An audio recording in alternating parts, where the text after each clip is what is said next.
Good morning, everybody, or I should say good afternoon, everybody. I wanted to do a video today because most people know I have a past. I did some time in prison. Um, but your past doesn't have to define you, and that's what the name of my book that will be coming out hopefully soon. I've been working on it for a few years now.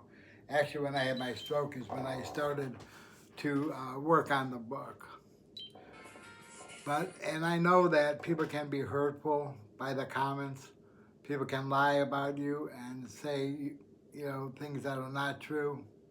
You have to be stronger than that, and not fall into the trap of hatred or anger. That was one reason I threw myself into the community to help with those that are homeless, those coming out of prison.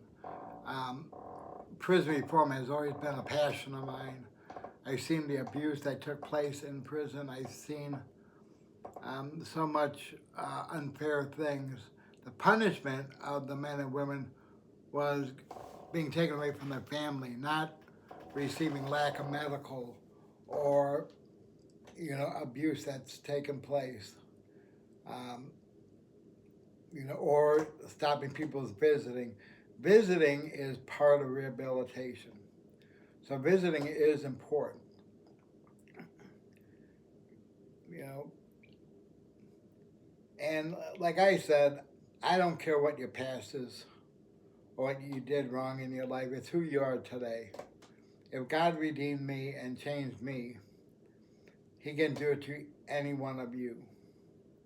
Don't allow the negative thinking to play a role in your mind or the hateful comments people may say, because you can be better than that, even as hurtful as it may be.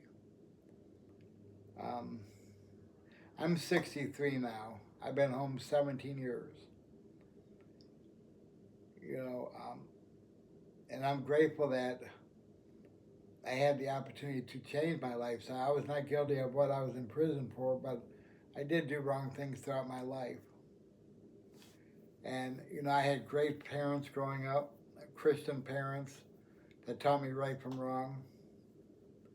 Um, but sometimes we as kids, we have to learn on our own, that we can't do this or that. And that's basically what I did. So I want to encourage you and give you hope that you're not alone. If you ever need to talk, I'm only a phone call away. Reach out to a pastor at a church. There are some good pastors out there. Um, when I talk to men, I haven't lately, but when I used to talk to the men in the prison, I would tell them when they get released, get 5 men on a support team that you could call any day or night.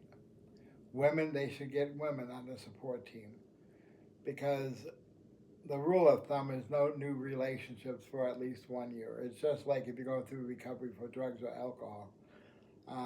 While you're in recovery, you should not be concentrating on a relationship. You need to concentrate on yourself to better yourself and to overcome some of the obstacles that might cause relapses. And a lot of times it is relationships, unhealthy relationships. Um, so I just wanted to put that out there today and try to encourage you to seek the help when you need it. Don't be afraid to talk to somebody if you're feeling down, because there are people that do care, and I'm one. And you can talk to me about anything. I'm not going to say anything negative about your past. It's who you are today. Remember in 1 John 1:9, it says, He is faithful and just to forgive us our sins and cleanse us from all unrighteousness. It doesn't just say for certain sins, it says all. Then it also says in the Lord's Prayer, if you can't forgive others, how do you expect God to forgive you? I hope everybody has a great day. It's beautiful outside. And thank you for taking this time to chat with me.